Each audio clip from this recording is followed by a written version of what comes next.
గత నెలంతా ఆయన రెక్కల కింద భద్రపరిచి ఇటు రీతిగా సజీవ లెక్కలో ఉంచిన దేవత దేవునికి వందనాలు చెల్లించుకుంటున్నాను. అదేవిధంగా డాడీ డ్యూటీకి వెళ్ళి రావడానికి దేవుడు కృపను చూపిస్తున్నారు. అదేవిధంగా మమ్మీకి మంచి ఆరోగ్యం ఇచ్చి దేవుడు నడిపిస్తున్నాడు. హర్ష కూడా స్కూల్కి వెళ్ళి రావడానికి నిజంగా అంటే మేము వెళ్ళకపోయినా ఆటోలో ఎక్కిచ్చేస్తున్నాము, మళ్ళీ ఆటోలోనే తిరిగి వస్తున్నాడు. దేవుడు అటు రీతిగా బిడ్డను కాచి కాపాడి నడిపిస్తున్న దేవత దేవునికి వందనాలు చెల్లించుకుంటూ, అక్క కూడా లాస్ట్ వీక్ హైదరాబాద్ క్షేమంగా వెళ్ళడానికి దేవుడు కృపనిచ్చారు.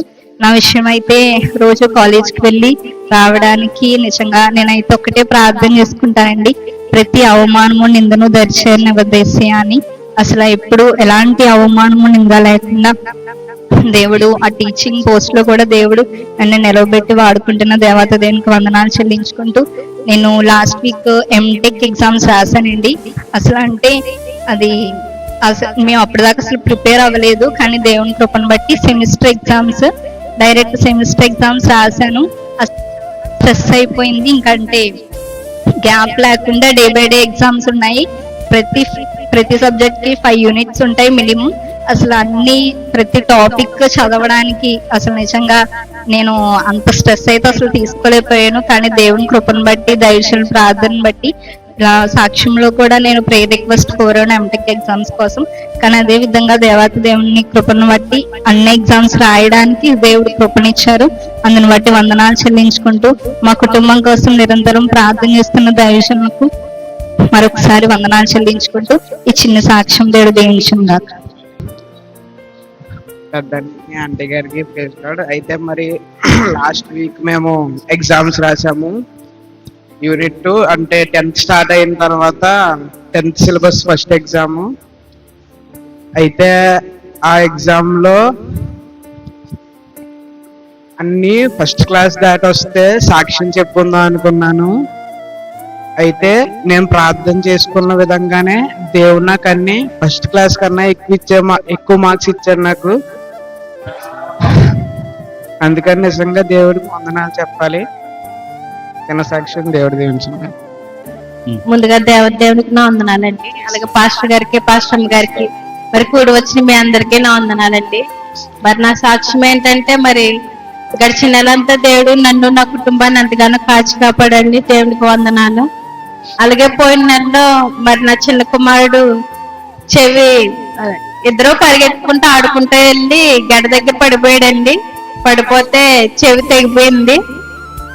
అప్పుడు చాలా కంగారు పడిపోయాము, బ్లడ్ వచ్చేస్తుంది, ఏం చేయాలని ఇంకా ఐస్ పెట్టి గట్టిగా నొక్కి పెట్టేస్తే అది ఆ నైట్ అంతా కూడా అలాగా కాసుకుంటే అతుక్కుపోయిందండి. దేవుడి దయ వల్ల మరి దేవుడికి చెప్పుకున్నానండి. మరి ఆ రోజు రాత్రి మరి తగ్గిపోయి ఎటువంటి చిల్లు కనబడకుండా ఉంటే సాక్షి చెప్పుకుంటానని అనుకున్నాను.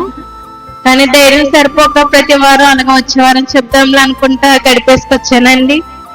మరి దేవుడు నా 2 పిల్లల బట్టలు కూడా ఎంతగానో కాచి కాపాడుతున్నాడు. మరి పడిపోయినప్పుడు కూడా తన చేతితో ఎత్తి పట్టుకుంటున్నాడండి. దేవునికే వందనాలు. అలాగే మా చెల్లి కోసం ప్రార్థన చేస్తామండి. 11 రోజుల ప్రార్థనలో గత సంవత్సరం నుంచి కూడా ప్రార్థన చేస్తున్నాం. తనకి 2వసారి గర్భం తెరవాలని ప్రార్థన చేస్తున్నాము. మరి దేవుడు నిజంగా అద్భుత రీతిగా, నేను గడిచిన డిసెంబర్లో అనుకున్నాను, యేసయ్య కొత్త సంవత్సరంలో అడుగు పెడుతున్నాం. ఈ సంవత్సరం అయితే మా చెల్లి విషయంలో నేను గొప్ప సాక్ష్యం వినాలి, ఈ సంవత్సరం అయితే నేను శుభవార్త వినాలని గట్టిగానే కోరుకున్నానండి. మరి కోరుకున్న విధంగానే జనవరి నెలలో మరి మా చెల్లి కన్సీవ్ అయింది. ఇప్పుడు 3వ నెల జరుగుతుందండి. మరి మొన్న హాస్పిటల్కి వెళ్ళి స్కానింగ్ తీయించుకుంటండి, బాగానే ఉన్నాయి అని చెప్పారండి. కాకపోతే కొంచెం నీరసంగా ఉందని చెప్పిందండి. మరి తల్లి బిడ్డ ఇద్దరు క్షేమంగా ఉండి తను మోయవలసిన దినాలన్నీ కూడా చక్కగా మోసుకుని మంచిగా కాన్పు జరగడానికి మీ అందరూ ప్రార్థన చేయండి. ఈ చిన్న సాక్ష్యము, ఈ చిన్న ప్రార్థన అవసరత మీ వినిపడలో దీవించబడిన గాక. వందనాలండి. అలాగే కూడి వచ్చిన బిడ్డలందరికి కూడా నా వందనాలు తెలియజేసుకుంటూ ఉన్నాను. మరి గత శనివారం రాత్రి మరి నా తల్లి మరి ప్రభు తను చనిపోవడం జరిగింది. అప్పటికే సునీలకు బాగాలేదు. ఆ రోజు నుంచి కూడా తను ఆహారం అనేది తినేది కాదు. ఇక్కడ కూడా పొద్దుటి మాటలు కూడా పసర్లాగా వాంతులు అయిపోతామండి. అలాంటిది ఈ టాబ్లెట్స్ వల్ల తగ్గుతుంది అనుకున్నాం కానీ ఇంత సివియర్ గా తనకి అవుతుందని అనుకోలేదు. వాళ్ళ తమ్ముడు మార్పులు వచ్చి తీసుకెళ్ళడం జరిగింది. అక్కడ కూడా స్కానింగ్ తీసిన తర్వాత తన ప్రాబ్లం ఏంటనేది తెలిసింది. దేవుడి కృపను బట్టి ఆ బిడ్డ బాగుంది. అదే టైంలోని పెద్ద బాబు ఇలాగా ట్రైన్ ఎక్కించి వచ్చిన తర్వాత అంకుల్ గారు మేమిద్దరం అక్కడికి వెళ్ళాం. అప్పుడు వచ్చేయమని అందామని చెప్పాను. బాబు వచ్చేస్తే వచ్చేయంటే సునీల అందంగా వద్దండి, ఇలాంటి అవకాశం వల్ల రాదు, దేవుని ప్రార్థన విషయంలో దేవుడే నన్ను స్వస్థపరుస్తాడు వెళ్ళనని చెప్పడం జరిగింది. ఆ బిడ్డల ప్రయాణం కూడా క్షేమకరమైన స్థితిలో దేవుడు తీసుకొచ్చాడు. వచ్చేటప్పుడైతే ముగ్గురికి అయింది. అందులో కొంచెం ఏజ్ ఎక్కువగా ఉన్న వాళ్ళకి రిజర్వేషన్ దాంట్లో కూర్చోటము, మిగతా వాళ్ళంతా మరి రిజర్వేషన్ లేకుండా వచ్చారు. అయినప్పటికీ దేవుడు తోడుకొని వచ్చాడు. రాత్రి పెద్దబాబు దిగుతాడనే టైం ముందు కరెంటు పోయింది. వేస్తారేమో స్విచ్ బాబు ఇంట్లోనే పడుకుంటానని మొదలెట్టింది. సురేష్ను బ్రదర్ గారు వెళ్తామన్నారు అక్కడికి తీసుకురావడానికి. అయినప్పటికీ కరెంటు పోయింది. లెగిసిన కరప విసురుతా ఉన్నాను, ఫోన్ చేస్తా ఉన్నాను. అయినప్పటికి ఇంకా ఎస్తారు నిద్రపోలేదు, ఇంకా వెళ్ళడానికి అవ్వలేదు. వీళ్ళకి పావు తక్కువ 1 గంటకి సరిగ్గా ఒక ఊరు వరకు వచ్చేస్తున్నామమ్మా అని చెప్పాడు. అక్కడి నుంచి ఏదో నేను బుక్ చేసుకుని వస్తానులే అన్నాడు. సరే అన్నా. రాజమండ్రి స్టేషన్లో ఇప్పుడే బండి ఆగుతుంది, దిగుతాను ఇంకా అన్నాడు. ఈ లోపల ఆ శ్రీను వచ్చాడు. ఆ బండి సౌండ్ వినపడి నాకు ధైర్యం వచ్చి ఇంకా బయట ఉందాంలే గేట్ దగ్గర వచ్చేస్తాడు ఇంకా బయటకు వచ్చి శ్రీనిబాబు డ్యూటీ నుంచి వచ్చామంటే కాదమ్మా జొమాటోకి వెళ్ళి వచ్చాను అన్నాడు. అదే అమ్మా పడుకోలేదా అంటే ఇలాగా శ్యామన్ గారు తీసుకెళ్లారు, ఇవాళ వచ్చేసాడు పెద్దోడు, ఇప్పుడే స్టేషన్ లో దిగాడంటే అందుకు వస్తాడని నేను చూస్తున్నానంటే. ఎలాగొస్తాడంటే ఏదో ఒక ఆటో బుక్ చేసుకొని వస్తానన్నాడంటే నేను అలాగే వచ్చాను, అయ్యో నేను తీసుకొచ్చేస్తాను ఉండండి అని వెంటనే ఫోన్ చేసి నువ్వేం బుక్ చేయొద్దు, నువ్వు ఎటు వెళ్ళొద్దు, అక్కడే ఉండి ఎక్కడ ఉన్నావు అని చెప్పి శ్రీని వెళ్ళటం జరిగిందండి. వాళ్ళిద్దరూ కలిసి వచ్చే వరకు కూడా బ్రదర్ గారు నేను వాకిట్లోనే ఉన్నాము. వచ్చి దేవుడు తన పని నిమిత్తం వెళితే దేవుడు నీకు సహాయం చేస్తాడు, చూసావా దేవుడి పని మీద వెళ్ళాము, నువ్వు వచ్చేటప్పటికి దేవుడు నన్ను సిద్ధపరిచాడు అక్కడికి రావడానికి అని చాలా సంతోషంగా అబ్బాయి మమ్మల్ని వెళ్ళండి పడుకోండి ఇంకా అని చెప్పి చేయటం జరిగిందంటే ఆ సమయంలోని అంటే ఇప్పుడు ఆటో అయినా ఏదైనా బయట వ్యక్తులు ఎలా తీసుకొస్తారో తెలియదు. ఒక్కడే ఉన్నాడు, ఆ బ్యాగ్లో ఏమున్నాయో లేవని మనకు తెలుస్తుంది, వాళ్ళకి తెలియదు. ఏమున్నాయని ఏం మధ్యలో ఆఫ్ చేసి బెదిరించినా ఏం చేయలేం మనం. అలాంటి భయంతో మేము ఉన్నప్పుడు దేవుడు ఆ సమయంలో ఆ శ్రీనుని దేవుడు ఏర్పాటు చేసి వెళ్ళి తీసుకొని వచ్చేదాకా మేము బయట ఉన్నామండి. సంతోషం అనిపించి దేవునికి స్తుతులు చెల్లించాము. దేవుడి కార్యాలు మరి మనకి కంటికి కనపడవని రీతిగా దేవుడు చేశాడు. దేవుని నామానికి మహిమ కలుగును గాక. రేపు శ్యామన్న గారు వస్తా ఉన్నారు సేవకుల మీటింగ్ కొంతమూరు. ఆ మీటింగ్ కూడా మంచిగా జరగాలని మేము జ్ఞాపకం చేసుకోమని చిన్న సాక్ష్యం దేవుడు దీవించిన గాక. అది గాక మరి మంగళవారం సాయంత్రం తీసుకొచ్చాము ఎస్తేర్ని. ఏ పూట కూడా తనకి మనసులో ఉంది కానీ ఏ పూట కూడా అమ్మ పేరు బిడ్డ బయటికి చెప్పలేదు. అమ్మలేదు కదా, నేను అల్లరి చేయకూడదు ఇలాగా అంటా ఉండేది. అసలు ఏ రోజు కూడా ఏడవకుండా ఉండేది కాదండి. వాళ్ళ అమ్మ ఉన్నప్పుడు స్నానం చేసేటప్పుడు వాళ్ళ అమ్మ మీదకి ఎంతగానో గొడవ పెట్టేసేది. అలాంటిది నోరు అసలు ఎత్తకోకుండా తను స్నానం చేయటం ఏంటో, టిఫిన్ తిని వెళ్ళటం ఏంటో, వెళ్ళి రావటం చేస్తా ఉంది. దేవుడు ఆ బిడ్డను కూడా స్వాధీనంలో ఉంచుకున్నాడు. దేవుని నామానికి మహిమ కలుగును గాక. ఆమేన్. దేవాదేవునికి వందనాలు, అలాగే ఈ సమయించిన దైవజనునికి వందనాలు, పోయించిన మీ అందరికీ వందనాలు. నా సాక్ష్యం ఏంటంటే దేవుడి కృపను బట్టి మళ్ళీ నాకు ఏదో జాబ్ దొరికిందని అది వెళ్తున్నాను, కానీ అది 365 రోజులు డ్యూటీ చేయాలంట, సెలవు అన్నది ఉండదు. మరి దేవుడి కృప మరి ఈ ఆదివారం మాటలు ఈ సన్నిధి రావాలంటే ఇప్పుడు డీసీపీ ఎంచుకున్నానండి. మళ్ళీ 1 గంటకి వెళ్ళిపోవాలి, 1కి వెళ్ళి హాజరవ్వాలి.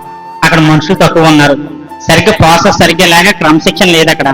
అందరూ సెలవులు ఎట్టేయడం మానేయడం, అందువల్ల మిగతా వాళ్ళ మీద భారం పడిపోవడం. అయినా ఇది మరి ఊపిక మరి ఏది ఇచ్చేగా దేవుడు అని చేస్తున్నాను. అలాగే నా ప్రభా, అలాగే ఇప్పుడు నేను చేసిన పాత ఎసెంట్ కంపెనీలో కూడా సెక్యూరిటీ లేదంటండి. వాళ్ళ నాన్నగా ఒంట్లో బాగుందని 4 రోజులు సెలవు పెట్టాడంట. అయినా వాళ్ళు కాకేస్తలేదు. మరి దేవుడు మరి హృదయాలు ప్రేరేపించి మార్చాలని, మరి ఈ సమయం నాకు ఆదివారం సన్నిధి రావాలని ఎంతో ఆతృత. ఆయన ఆరాధన చేసుకోవాలని ఇగో పరిగెట్టుకుని 11ంటికి వచ్చేసాం, కానీ కొద్దిగా లేట్ అయింది ఆయన పరిస్థితిని బట్టి. కానీ దేవుడు కృపను బట్టి తొందరగా మీరు సహాయం చేయాలని, ఈ సన్నిధికి రావడానికి ఆయన దానికి చేసుకుంటేనే మనకి ఆనందం, సంతోషం. ఆ ఆనందంలోనే మనకి అన్ని సమాధానం జరుగుతుంది.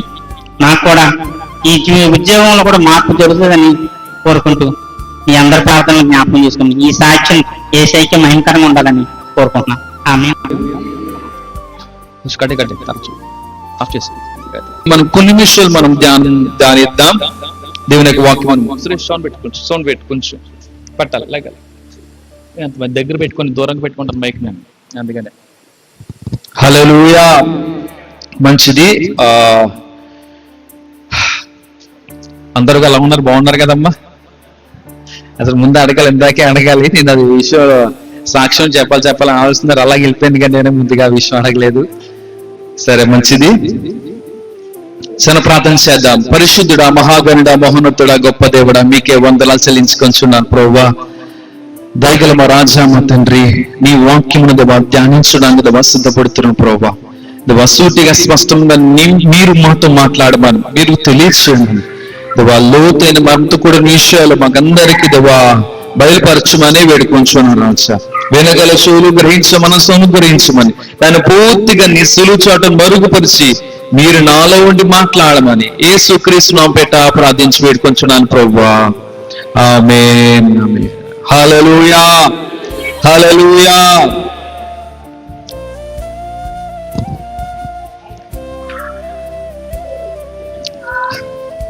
ప్రతి ఒక్కరు కూడా, ప్రతి ఒక్క దేవుని బిడ్డ అనుకోవచ్చు, ప్రతి క్రైస్తవుడు అనుకోవచ్చు, ఆనందంగా లేదంటే కనుక పరిపూర్ణం ఎప్పుడు అవుతూ ఉంటది, ఆనందంగా బ్రతుకుతూ జీవిస్తూనే ఉంటున్నారు, నేను భావిస్తూనే ఉంటున్నాను అనుకోవచ్చు. అయితే వారి యొక్క ఆనందం ఎప్పుడు పరిపూర్ణం అవుతూ ఉంటది, వారి ఆనందం ఎప్పుడు పరిపూర్ణం అవుతూ ఉంటది. హల్లెలూయా. హల్లెలూయా. ప్రతి ఒక్కరు కూడా దేవునిలో సంతోషంగానే ఆనందంగానే జీవిస్తూనే ఉంటూ ఉన్నారు కదండి. అయితే మరి మన యొక్క ఆనందం ఎప్పుడు పరిపూర్ణం అవుతాదో అన్న విషయాన్ని మనందరూ కూడా తెలుసుకోవాలి, గ్రహించాలి.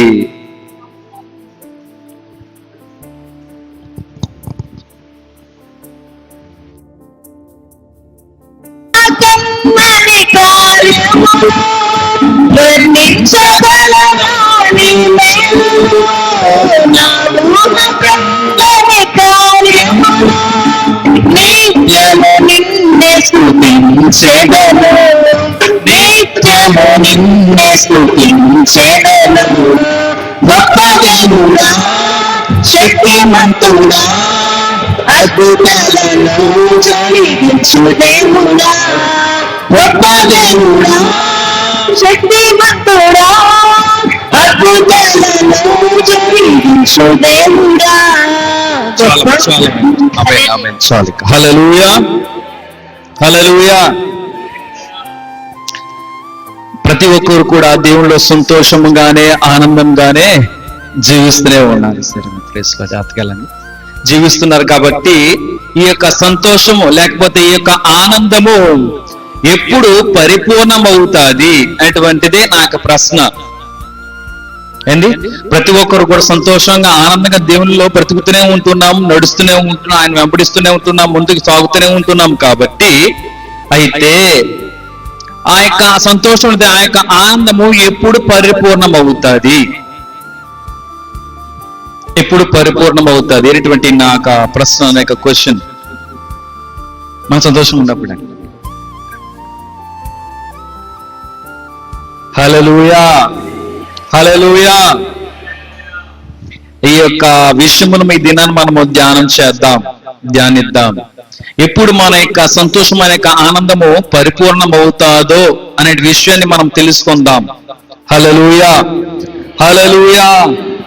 మన జీవితాల ద్వారా మన దేవుని మహింపరచడానికి ఇప్పుడు కూడా మనం ప్రయత్నం చేస్తూనే ఉండాలి. మహింపరచే విధంగా లోకంలో మనందరూ కూడా జీవించాలి.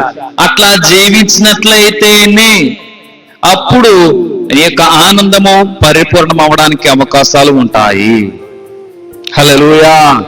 అంటే నువ్వు జీవించినంత కాలము, ఎన్ని సంవత్సరాలు మొత్తం మనకు తెలియదు అనుకోవచ్చు, అయితే ఎన్ని సంవత్సరాలు జీవించినా బ్రతికినా అనుకోవచ్చు, నువ్వు ఎప్పుడు కూడా దేవుణ్ణి సంతోష పెట్టే విధముగా, దేవుని మహింపరిచే విధముగానే జీవిస్తున్నట్లయితేనే అప్పుడు ఆ యొక్క ఆనందము పరిపూర్ణం అవ్వడానికి అవకాశాలు ఉంటాయి. దేవుని మనం అడుగుతూనే ఉంటాం కదండి. దేవుణ్ణి అడగాలి, అడగకుండా ఏది కూడా అలాగని ఏదో కాదు అడగకూడదు కదా. కేవలము ఆయన రాజ్యం, ఆ రాజ్యం పట్ల మనం ఆలోచనలు, ఆశ కలిగి దాని పట్లనే మనము కోరికలు కలిగి దానిని మనము ప్రభువా నేను ఇంకొన్ని ఏ విధంగా నీలో జీవించాలి, ఎదగాలి, నేను ఫలించాలి అన్న అటువంటి ఆలోచనలు, ఆశలు, కోరికలు కలిగి దేవుణ్ణి అడిగేవారముగా దేవుణ్ణి అడుగుతూ ఉన్నట్లయితేనే మంచిది. అట్లా కాకుండా లోకపరంగా ఉన్న వాటి యందు ఆలోచనలు, ఆశలు, కోరికలు కలిగి వాటిని అడుగుతున్నట్లయితే నీ యొక్క సంతోషం లేదు, నీ యొక్క ఆనందము ఏ మాత్రము ఎప్పుడును కూడా పరిపూర్ణం అవ్వదు. పైన వాటి యందు మన ఆలోచనలు, ఆశలు ఎప్పుడు కూడా కలిగి ఉండాలి, పెట్టుకోవాలి. హల్లెలూయా. లోకపరమైనటువంటి వాటి యందు, లోకమునందు ఆలోచనలు, ఆశలు, కోరికలు కూడా నేనేమి కూడా పెట్టుకోకూడదు. ఇది ఎంతకాలం ఉంటదండి? ఇది కదండి, నశించిపోయేటువంటిది కదా ఇది. ఒక కాలం వచ్చేటప్పుడు ఇదంతా కూడా మొత్తం కొలాప్స్ అయిపోద్ది.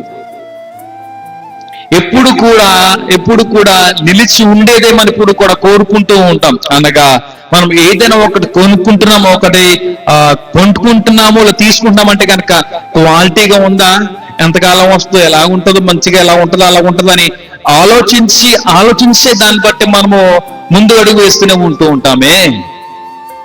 హల్లెలూయా. దేవుని మనము దేవుణ్ణి అడగాలి.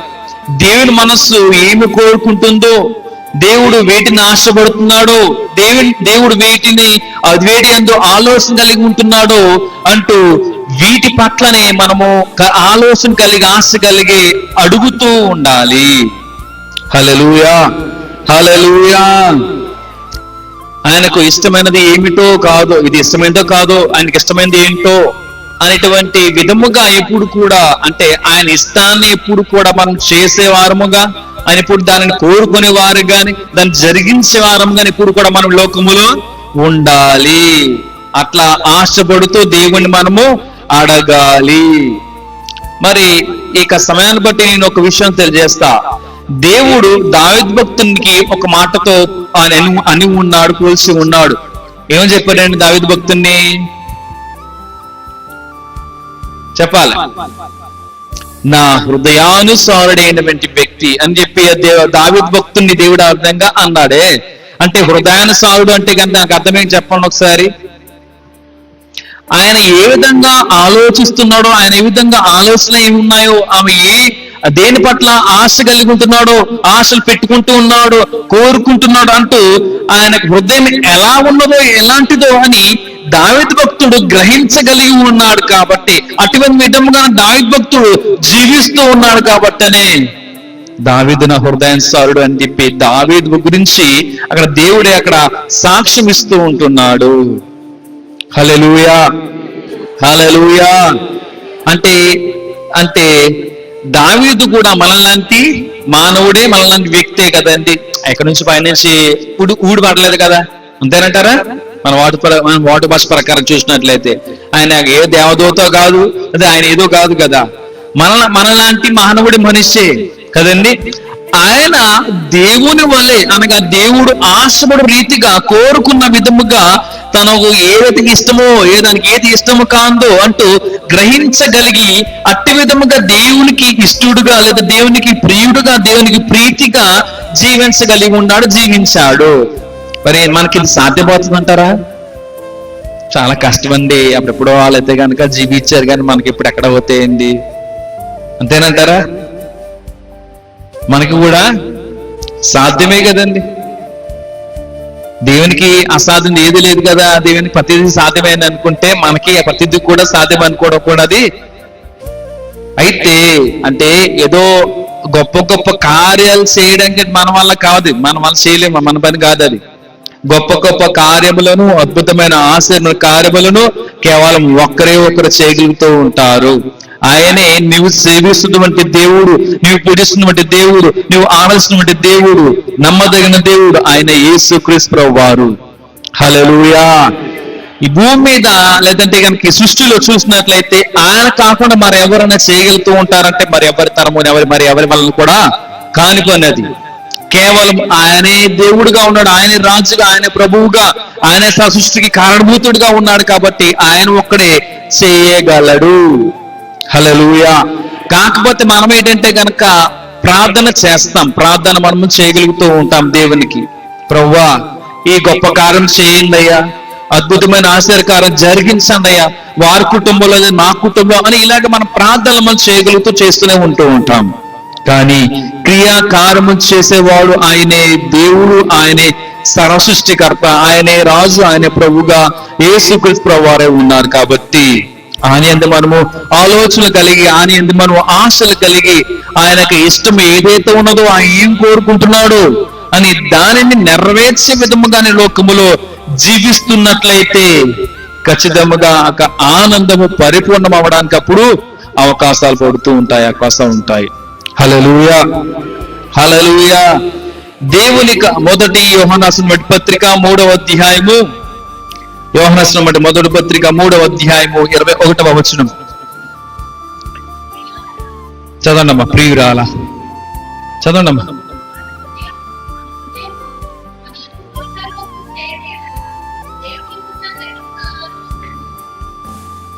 హల్లెలూయా, హల్లెలూయా.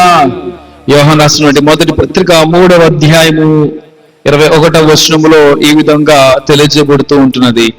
ఏమిటంటే గనక, ప్రియులారా మన హృదయము మన యందు దోషారోపణ చేయని యెడల దేవుని ఎదుట ధైర్యము గలవారమగుదుము.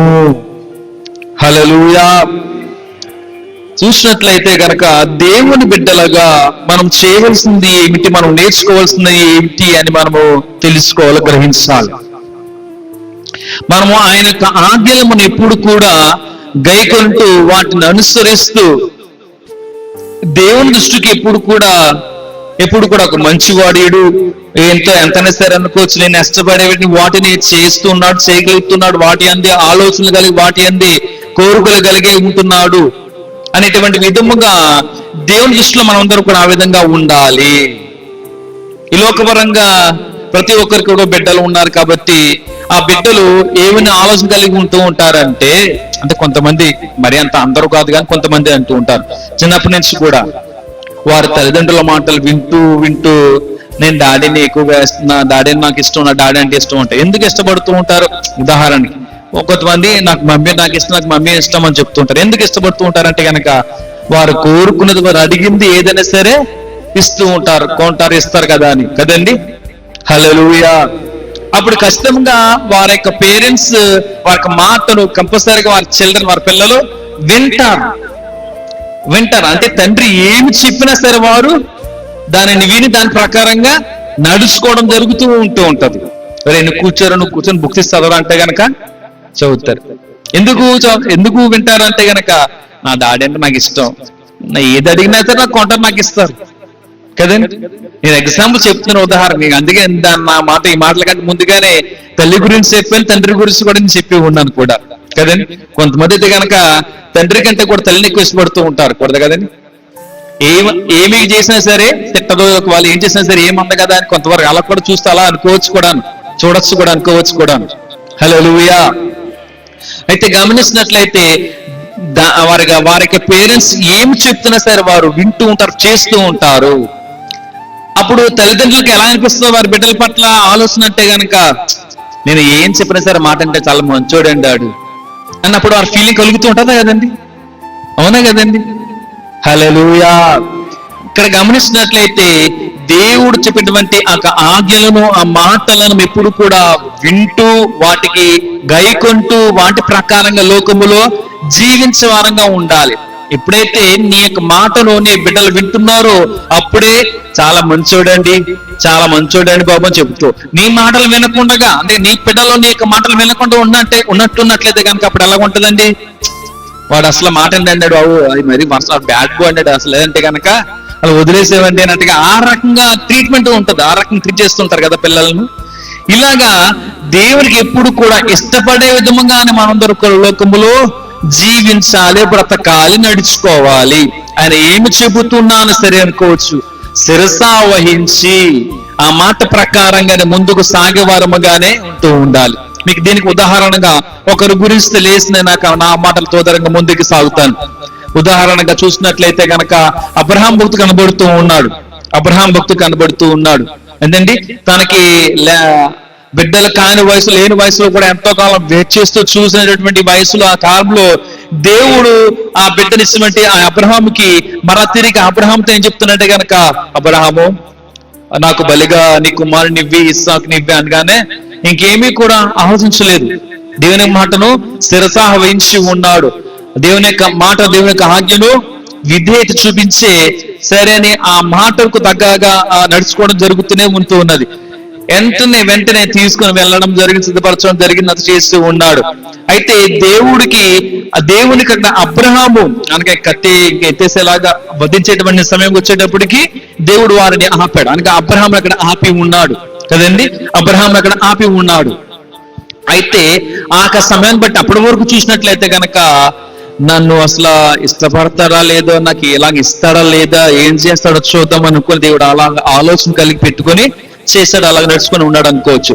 అయితే ఎప్పుడైతే కనుక అబ్రహాము దేవుడు చెప్పిన విధముగా నడుచుకుని ఉన్నాడు, చేయడానికి ముందుకు వెళ్ళి ఉన్నాడు, చేస్తూ ఉన్నాడు, దేవుడు ఇదంతా కూడా చూసి ఉన్నాడు. కాబట్టనే దేవునికి అప్పుడు అబ్రహాం ఇంకనూ ఇష్టడుగా అయిపోయి ఉన్నాడు. నేనైతే కోరుకుంటున్నానో, నేనేది చేయమంటున్నానో ఆ పనిని చేయడానికి ఏ సంశయించడం కూడా లేదు, ఏమాత్రం కూడా ఆలోచించడం లేదు, ఏమాత్రం వెనుకడు కూడా వేయడం లేదే అని అబ్రహాం ఎంతగానో, దాన్ని బట్టి కూడా అబ్రహాం బట్టి ఎంతగానో సంతోషిస్తూనే ఉంటూ ఉన్నాడు దేవుడు కదండి. హల్లెలూయా, హల్లెలూయా. అయితే మనం దేవుని బిడ్డలుగా మొదట మనం నేర్చుకోవాల్సినది ఏమిటి అంటే గనక మనం దేవుడిని మనం ఏది అడిగినా దేవుడు ఇచ్చేస్తాడు అని ఎప్పుడు కూడా అనుకోకూడదు.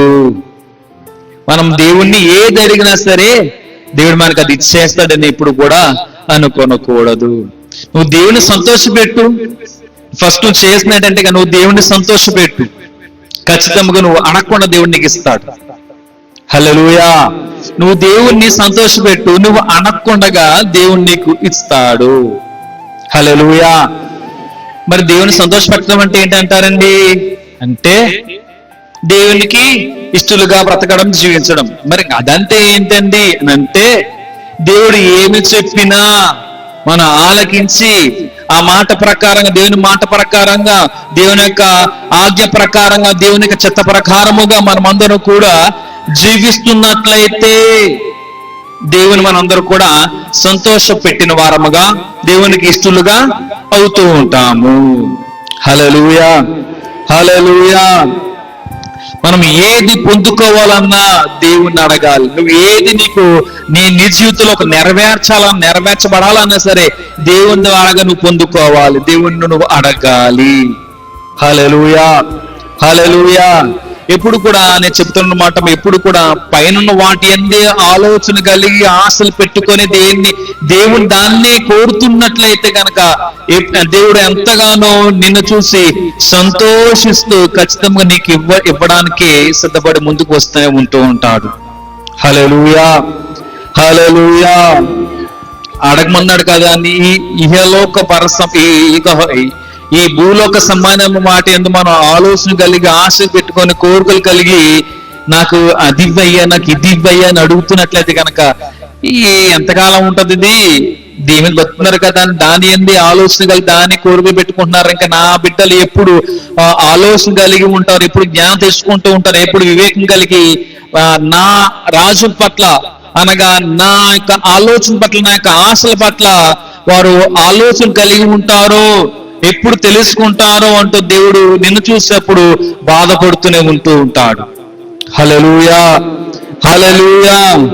మనము ప్రతి ఒక్క దాంట్లో చూసినట్లయితే దేవునికి ఇది ఇష్టమో కాదో, దేవుని చిత్తమో కాదో, ఏది చేసినా, ఏది చేయాలనుకున్నా సరే అనుకోవచ్చు, ప్రభువా ఇది నీకు ఇష్టమైనదే కాదా ప్రభువా, ఇది నీ చిత్తమా కాదా ప్రభువా అంటూ మనం దేవుని దగ్గర అక్కడ అడిగి తెలుసుకోవాలి. దేవుని చిత్తమైతే గనక ఖచ్చితంగా నువ్వు సంతోషము చూడగలిగే వారుగా ఉంటావు. అప్పుడు దాన్ని బట్టి కూడా దేవుడు నిన్ను చూసి సంతోషిస్తూనే ఉంటూ ఉంటాడు కదండి. మనం సంతోషిస్తున్నట్లయితే కనుక మన దేవుడు, మన తండ్రి ఆయన సంతోషపడుతూ ఉంటాడు. మనం దుఃఖిస్తున్నామంటే ఆయన కూడా బాధపడి దుఃఖిస్తూనే ఉంటూ ఉంటాడు.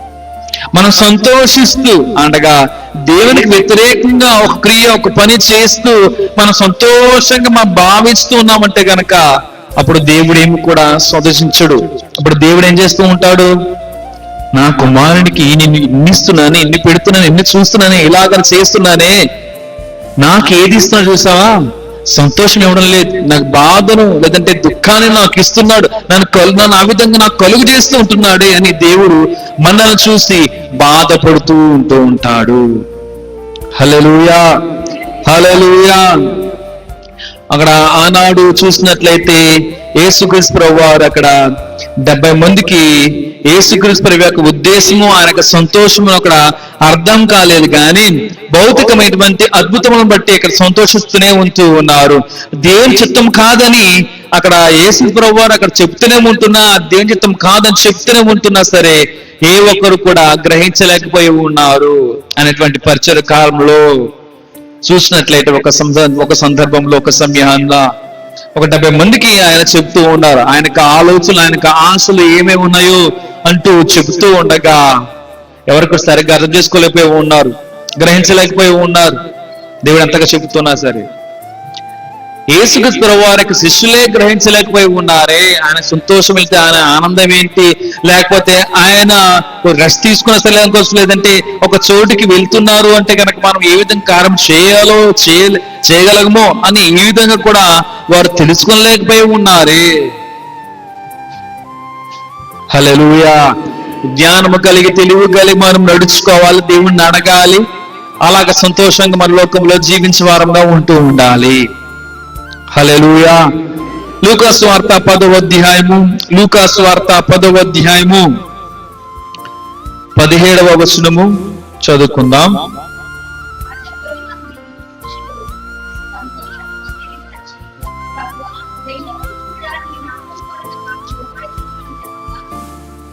చదవమ్మా.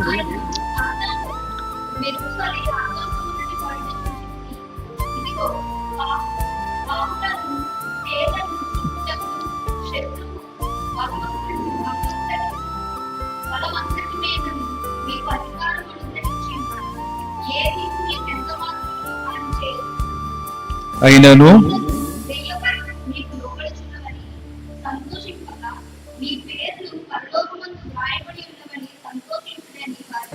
హల్లెలూయా, హల్లెలూయా.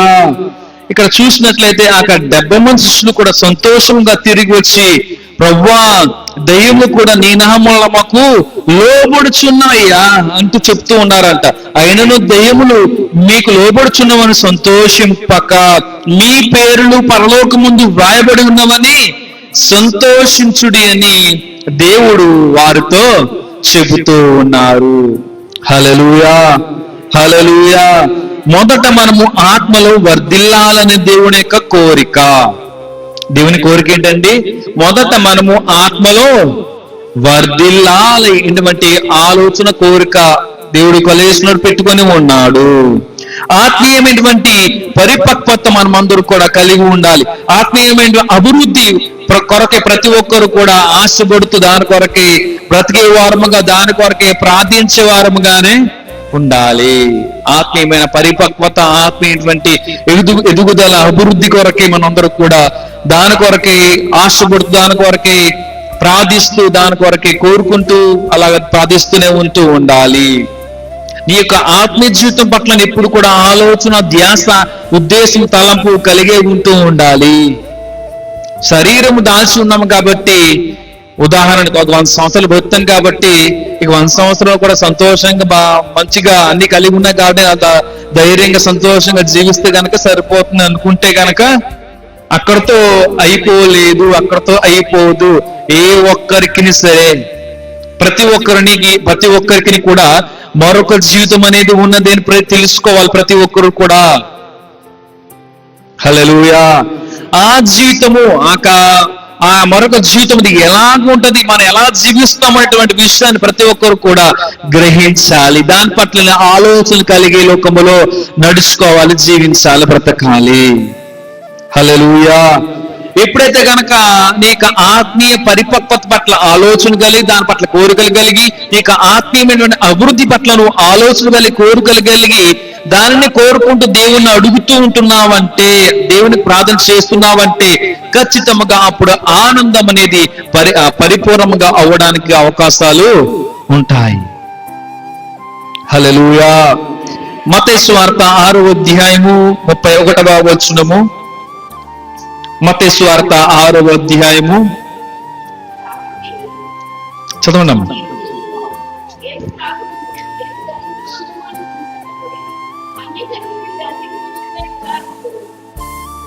చదవండి. ఇవన్నీ మీకు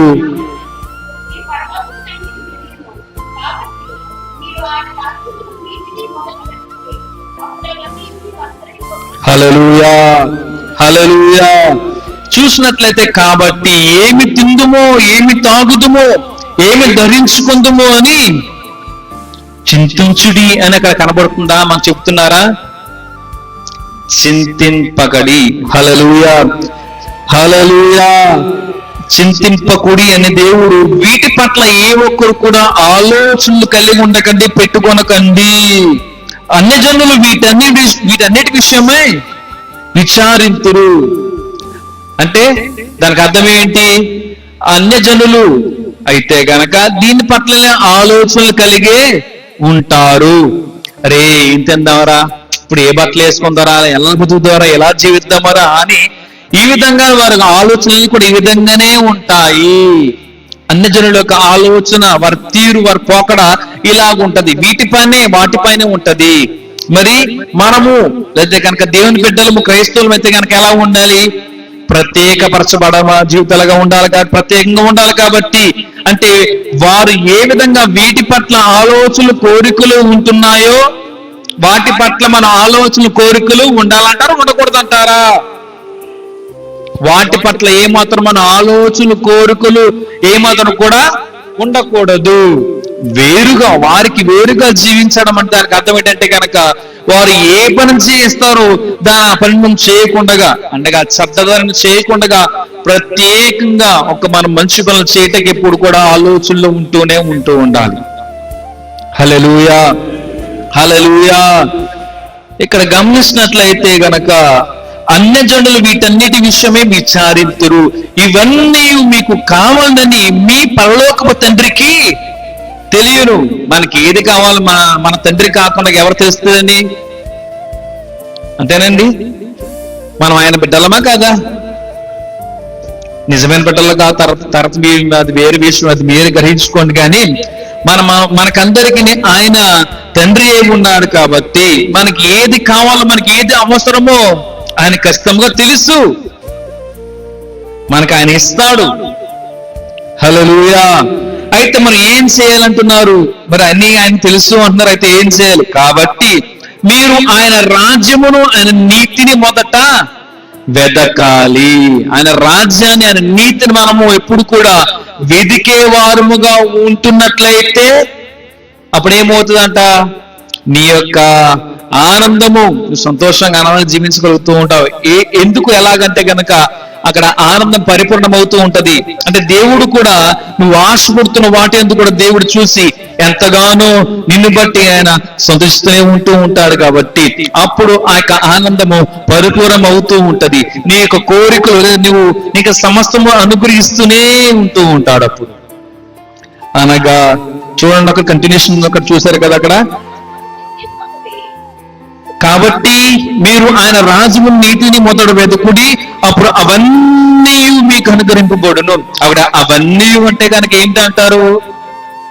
అవన్నీ ఉంటే కనుక ఏమిటి అంటారు? పై 31 వచనం చదివి ఉన్నాం కదండి అక్కడ, కదండి. ఏం చదివామండి అక్కడ? ఏమి తిందుమో, ఏమి తాగుదుమో, ఏమి ధరించుకుందుమో. ఏంటండి?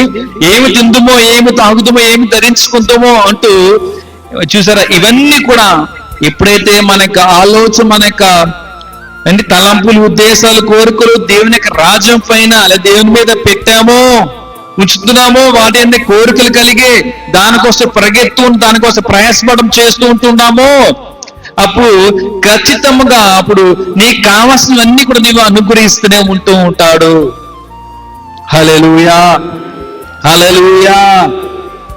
అప్పుడు అడగకుండా దేవునికి ఇస్తూనే ఉంటాడు, అడగకుండానే దేవునికి ఇస్తూ ఉంటాడు, సమస్తం నీకు అనుగ్రహిస్తూనే ఉంటూ ఉంటాడు. అప్పుడు ఎలాగుంటూ ఉంటారంటే గనక ఫిలిప్పీలకు రాసినటువంటి పత్రిక 4వ అధ్యాయం 4వ వచనము. ఇప్పుడు అందరూ నువ్వు ఎలాగుంటారు అంటే గనక ఫిలిప్పీలకు రాసినటువంటి పత్రిక 4వ అధ్యాయం 4వ వచనం ప్రకారంగా చూసినట్లయితే, ఎల్లప్పుడూ ప్రభునందు ఆనందించుడి. మరలా చెప్పుదును, ఆనందించుడి. హల్లెలూయా. అప్పుడు ఎలాగుంటారంటే గనక ఆనందిస్తూనే ఆయనలో ఉంటారు. మరలా చెప్తూనే ఉంటున్నాను, పౌలు చెప్తూనే ఉంటున్నాడు, మరలా చెప్తూనే ఉంటున్నాను, ప్రభునందు మీరు ఆనందించుడి. ఆయన సమస్తం నాకు ఇస్తానని చెప్తున్నప్పుడు కూడా సంతోషించాలా, బాధపడాలంటారు? ఏ కారణం చేత ఆయన సమస్తం మనకి ఇస్తానని చెప్తున్నాడు అంటే, ఆయన రాజ్యాన్ని, ఆయన నీతి మనం వెతుకుతున్నట్లయితే కనుక ఖచ్చితంగా ఆయన నీకు సమస్తము సమకూరుస్తూనే ఉంటాడు, సమస్తం నీకు ఇస్తూనే ఉంటూ ఉంటాడు. కాబట్టి నీవు సంతోషంగా బ్రతుకు లోకంలో జీవించు. నీ ఆనందం అనేది ఎప్పుడు పరిపూర్ణమవుతూనే ఉంటూ ఉంటుంది. మరి హల్లెలూయా, హల్లెలూయా. మనకు ఆనందం, మనకు సంతోషము పరిపూర్ణము కావాలంటే గనక మనము కోరుకోవాల్సింది, మనం చేయవలసింది ఏంటంటే గనక దేవుడు ఏమి ఏమి లేదంటే ఏ విధంగా జీవించమని చెబుతున్నాడో, మనకి ఏమి నేర్పిస్తున్నాడో అవన్నీ కూడా తెలుసుకొని గ్రహించుకొని, ప్రభువా నీ చిత్తమే కదా ప్రభువా, ఇది నీ చిత్తం అయితే కనుక నువ్వు సంతోషంగా నువ్వు ఉంటావు, అలాగే నేను కూడా సంతోషంగా ఉండడానికి అవకాశాలు ఉంటాయి. నీ చిత్తం కాని ఎడల నువ్వు బాధపడి దుఃఖిస్తూ ఉంటావు. ఒకవేళ నాకు సంతోషంగా అనిపిస్తూ వస్తువు దాన్ని ఎంతగానో సంతోషంగా ఆనందంగా ఉంటానేమో కానీ నువ్వైతే కానీ చాలా బాధపడుతూ దుఃఖిస్తూనే ఉంటావు. కాదు ప్రభు, నాకు ఇది వద్దయ్యా, నాకు ఇది వద్దయ్యా, నీ సంతోషం నాకు కావాలి, నీ సంతోషం నా సంతోషం అయ్యా, అది నాకు కావాలయ్యా, నేను కోరుకుంటున్నానయ్యా అంటూ దేవుని మనము ఆ విధంగా నీ సంతోషం, నీకు ఆనందము పరిపూర్ణం అవడానికి ప్రతి ఒక్కరు కూడా సిద్ధపడాలని, ఆ విధంగా జీవించాలని, ఎప్పుడు దేవునికి ప్రియులుగా ఇష్టలుగా జీవించే వారంగా ఉండుగాక నా దేవుడు కృప చూపిను గాక. ఆమేన్. కొద్ది మాట దీవించి ఫలించును గాక. ఆమేన్.